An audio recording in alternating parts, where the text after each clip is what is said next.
Dos versículos de 1 ao 28, né, que a gente leu, nós vamos encontrar a instituição da Páscoa.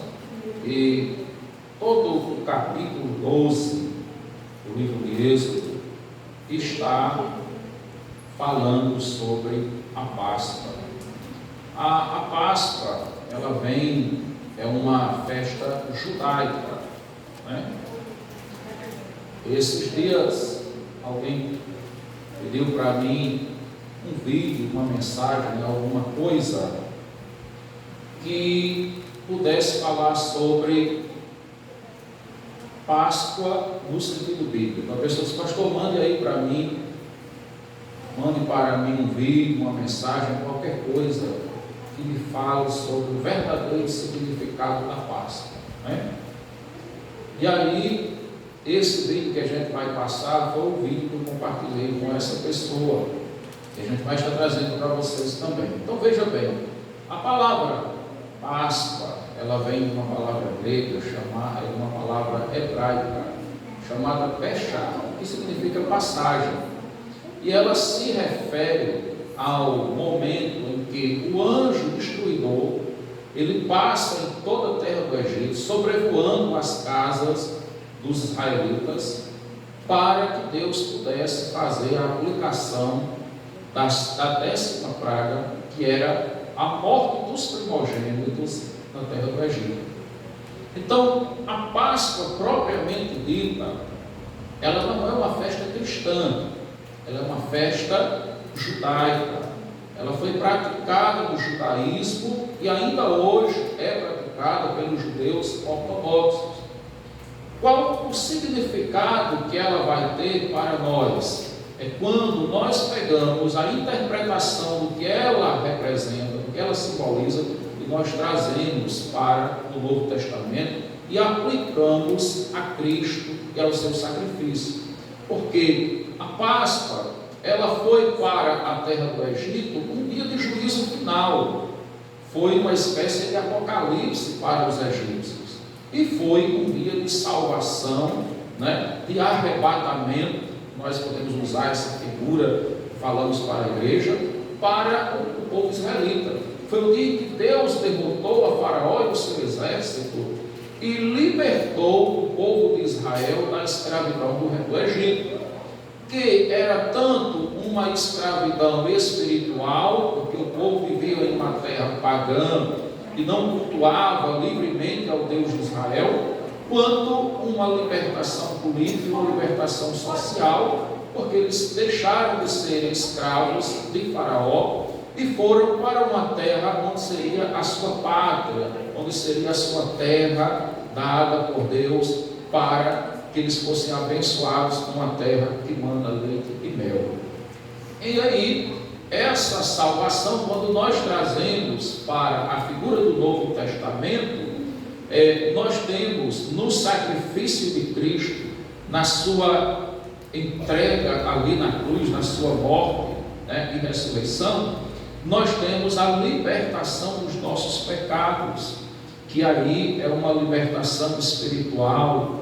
Nós temos a nossa salvação, como aquele povo ali comemorou, e todos os elementos da Páscoa ali eram figurativos e apontam para o sacrifício de Cristo. Agora, nós podemos tirar bastante proveito das figuras da Páscoa e aplicarmos hoje as figuras da igreja. Primeiramente, quem deveria participar da Páscoa? Veja bem, o livro de Êxodo começa dizendo assim: disse o Senhor a Moisés e a Arão na terra do Egito: este mês vos será o principal dos meses, será o primeiro mês do ano.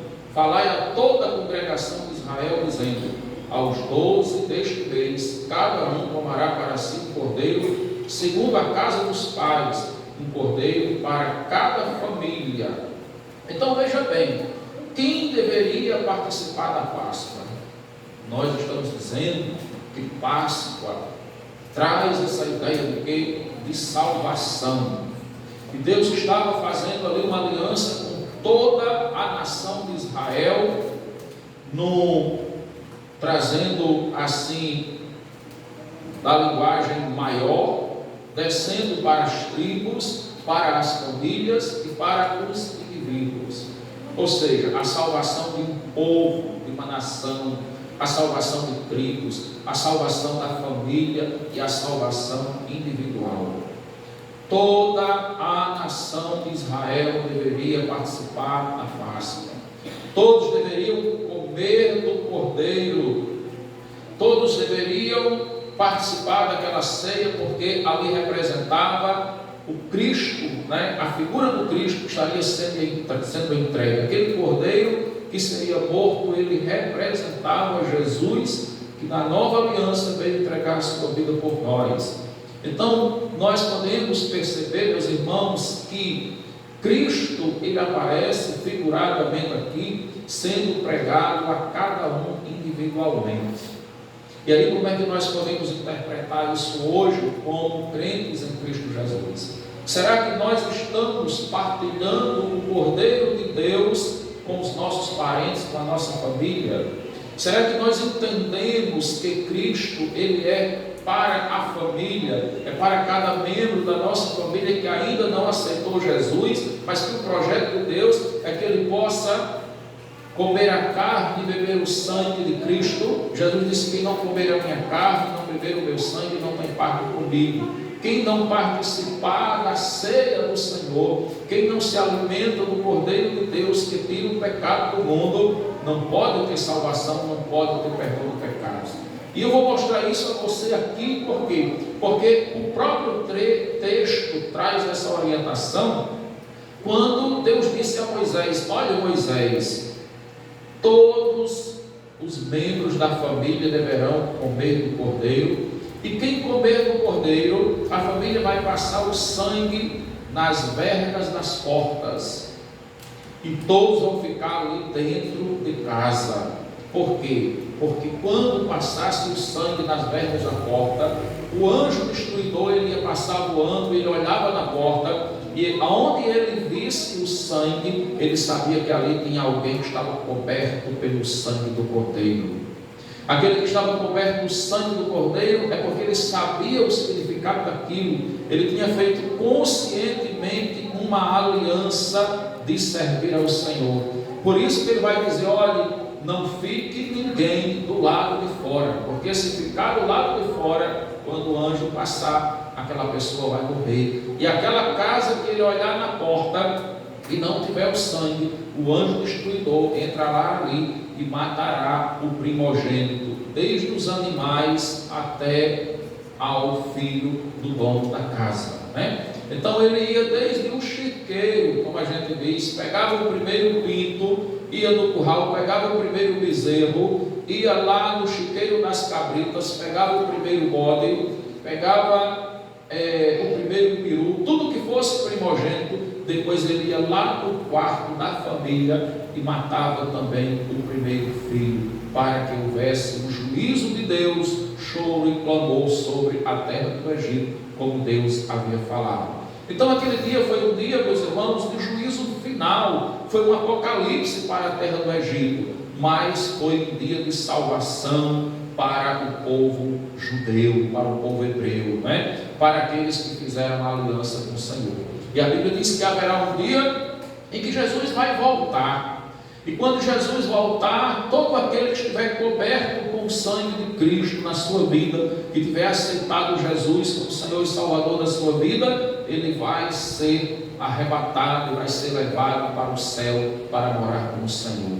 Mas aquele no meio da família que tiver sem Jesus na sua vida, ele será deixado para trás. Ele não vai subir. É como se alguém não tivesse comido do cabrito no meio da família e tivesse ficado também do lado de fora. Aquela pessoa seria destruída.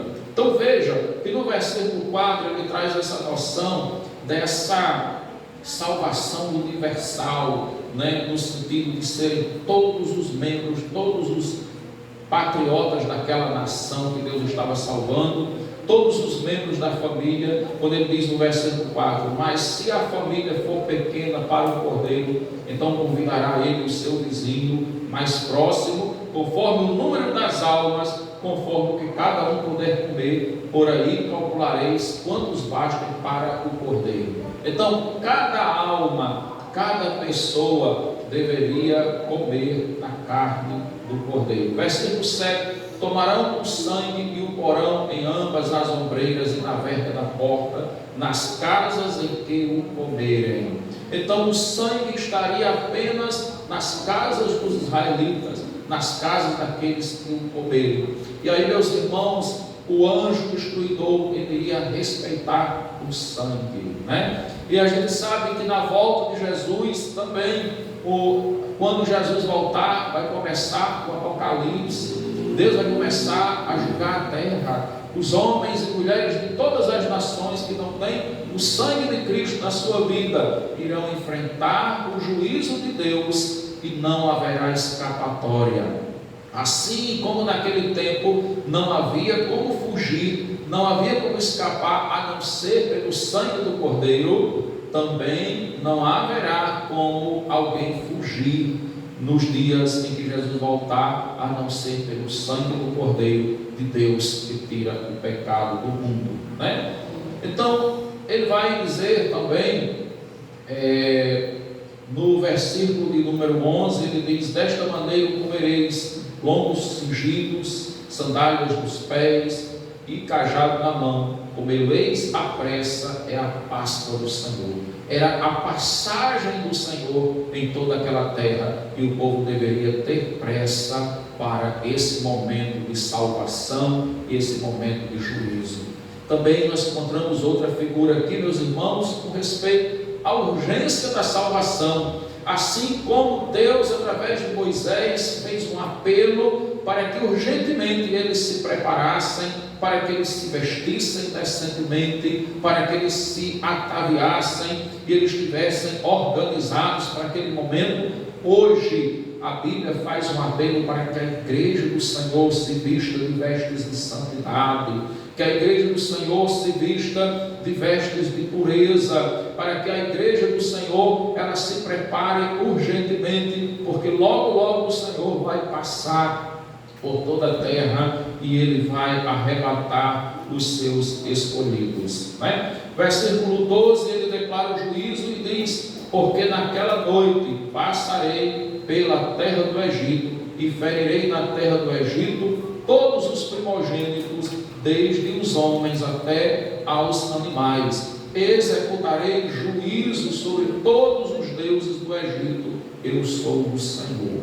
Quando nós lemos o livro do Apocalipse, nós vemos que as penalidades, o juízo de Deus, os castigos de Deus no Apocalipse, diz que Deus julgará todos os deuses, a idolatria dos homens, a feitiçaria dos homens, os pecados dos homens. Tudo vai ser julgado também um dia, porque Deus é Deus.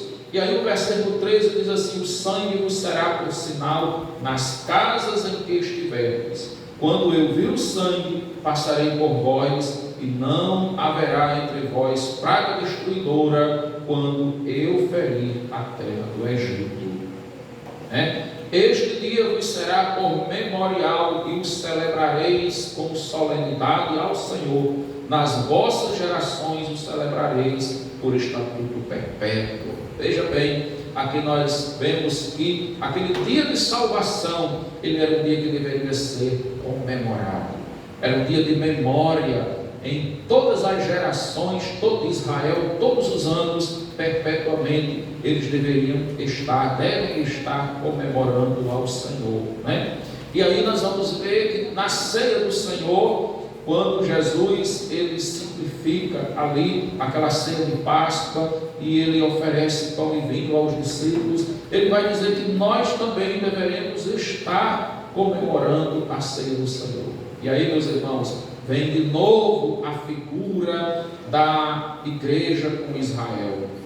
Todo israelita deveria se preparar espiritualmente, deveria se preparar também no sentido litúrgico, amarrar o cordeiro, preparar a sua casa, preparar a sua cozinha para aquela ceia, porque quem não fizesse isso seria eliminado do meio do arraial do Senhor.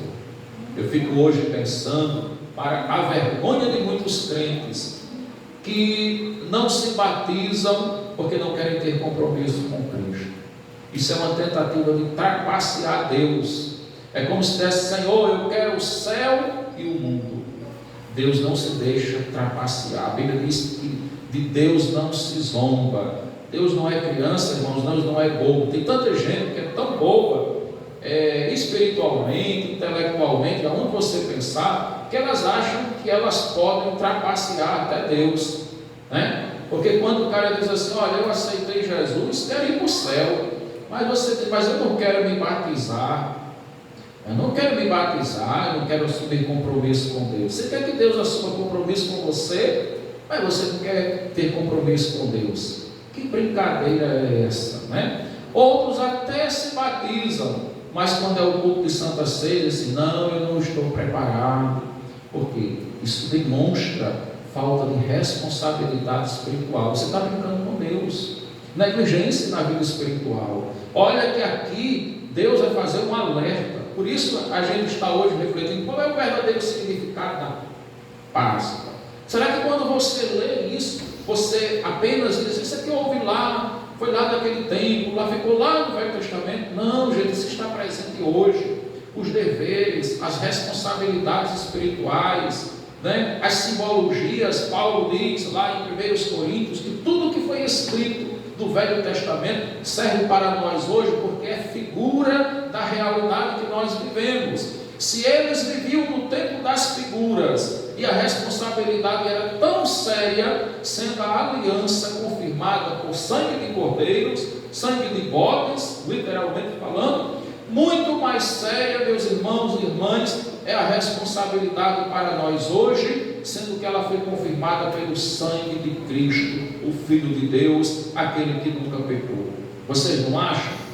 Ou alguém discorda disso, biblicamente falando, né? Então veja que aqui no versículo 14, ele institui que por todas as gerações, aquilo era uma solenidade. E o que é uma solenidade? É uma festa importante.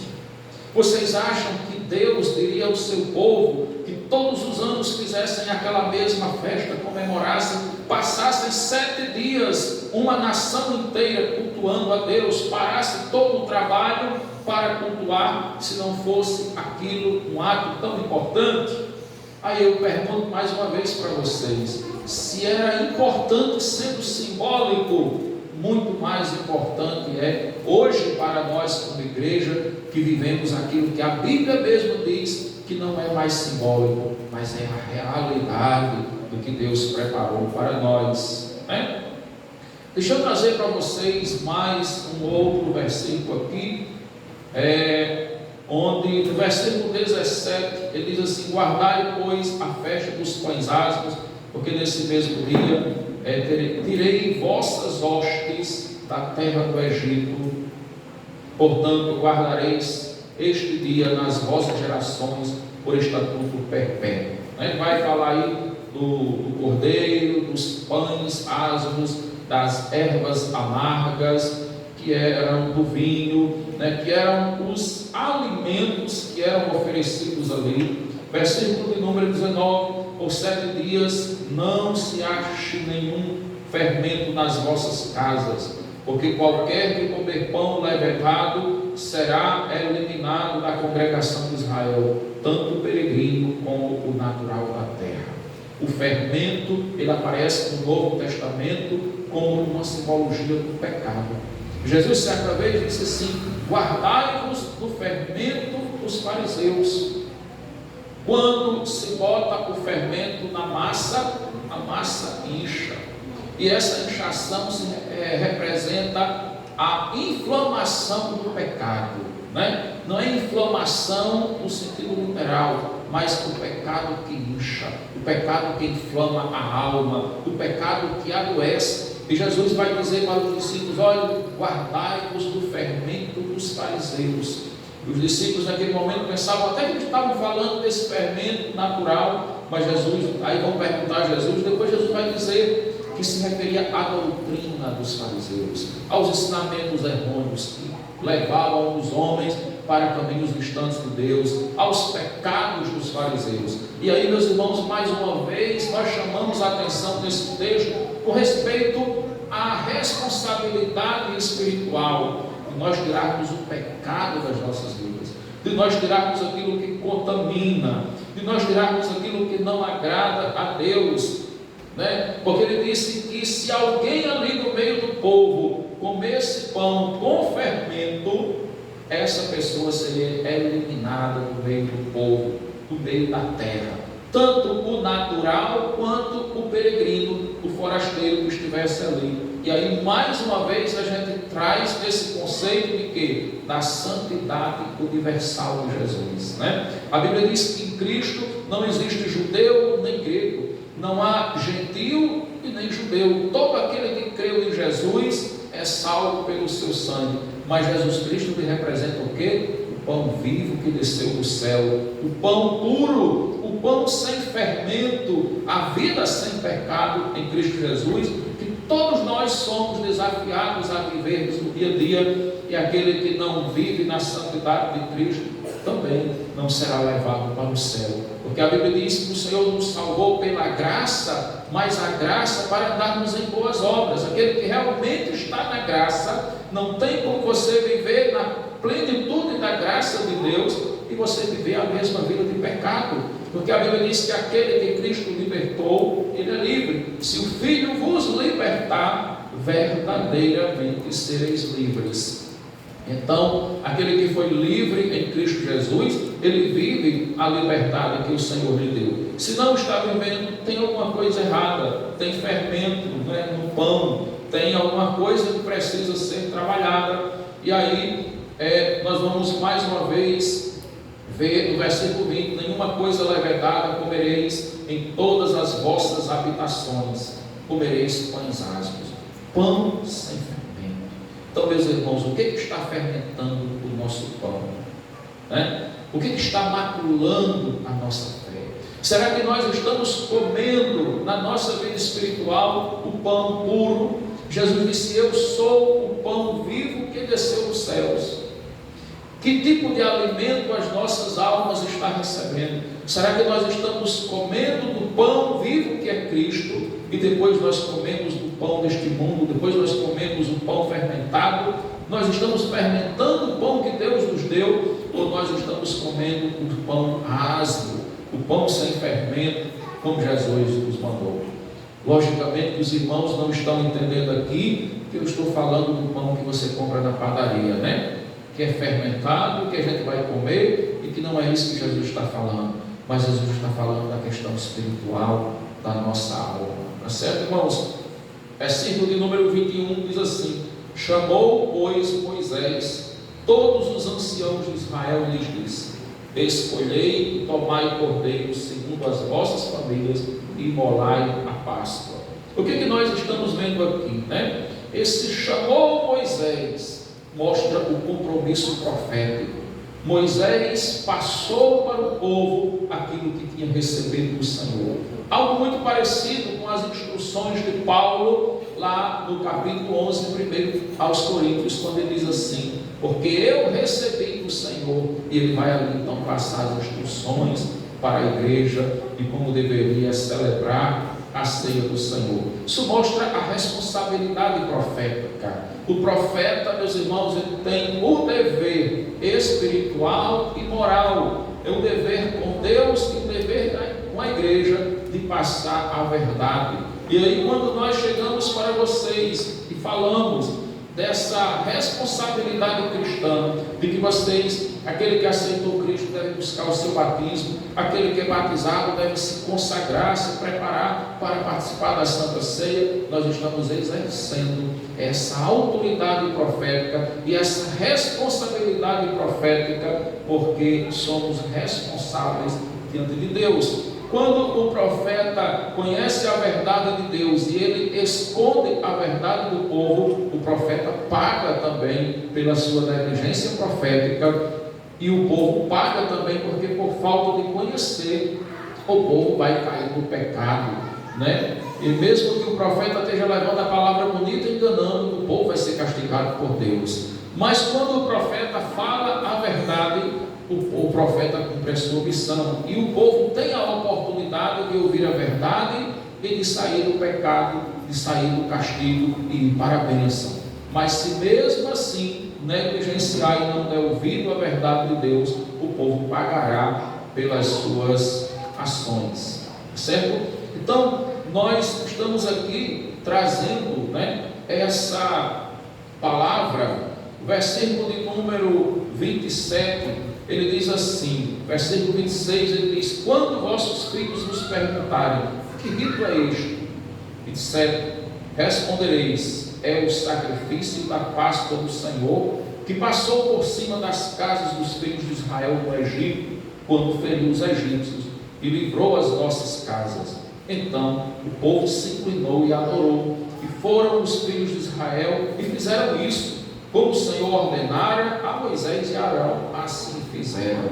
Então o povo teve compromisso, o povo obedeceu ao Senhor, e aí ele já sabia que alguém durante as gerações haveria de perguntar qual a importância da Páscoa, As pessoas perguntam hoje qual o significado da Páscoa, qual o verdadeiro significado dela para as nossas vidas. Já está previsto aqui que alguém haveria de perguntar.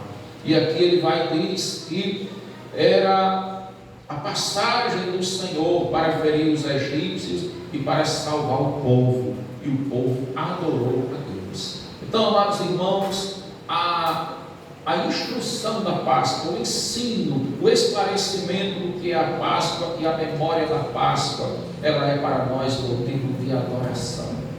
Sabe por quê? Porque na velha aliança já era motivo de adoração, embora todos os anos eles tivessem que sacrificar cordeiros, e repetiam também o sacrifício do cordeiro em outras ocasiões, em outras solenidades durante o ano, para que os seus pecados fossem perdoados. Para nós, a Bíblia fala que Jesus morreu uma vez para sempre. E aí, uma vez para sempre, o Senhor fez a libertação dos nossos pecados. Uma vez para sempre, o Senhor nos transformou. Uma vez para sempre, o Senhor nos libertou. E Ele nos deu a salvação, a vida eterna. E hoje nós temos muito mais ainda motivo de comemorar o sacrifício de Cristo, Jesus entregou a sua vida na cruz do Calvário e Ele ressuscitou. Quando nós lemos as Escrituras lá em Mateus, no capítulo de número 28 do Evangelho de Mateus,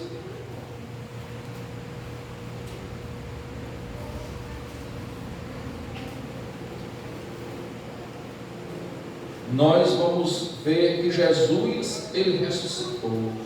Jesus não está mais no túmulo, mas Jesus, Ele foi elevado ao céu, e Ele nos deu a esperança da ressurreição, Ele nos deu a esperança da vida eterna. E quando nós olhamos nos versículos de 18 ao 20, Jesus nos dá a grande comissão. O que é essa grande comissão? Irmos por todo mundo e pregarmos o Evangelho, falarmos de Cristo, falarmos do verdadeiro significado da salvação, o verdadeiro significado de Jesus ter morrido ali na cruz do Calvário, o verdadeiro sentido de Jesus ter vindo à terra para que nós pudéssemos ter nele a vida eterna e nós pudéssemos ter a salvação dos nossos pecados. Então a Páscoa, ela é um sinal de ressurreição. Ela é saindo da simbologia para a realidade, mudança de vida, conversão, renovo, mudança de estado espiritual das nossas vidas. A Páscoa, ela é libertação. A Páscoa, ela é renovação, porque o sacrifício de Cristo, Ele fez tudo isso nas nossas vidas. A Bíblia diz em 1 Coríntios, capítulo 5, versículo 17, 2 Coríntios, que se alguém está em Cristo, nova criatura é. As coisas anteriores passaram, eis que tudo se fez novo. Assim como o Egito passou para os israelitas, eles estavam agora em uma nova terra, servindo a um novo Senhor, tendo uma nova forma de vida. Aquele que está em Cristo, o mundo passou para ele, e ele está agora servindo a um novo Senhor, vivendo uma nova forma de vida.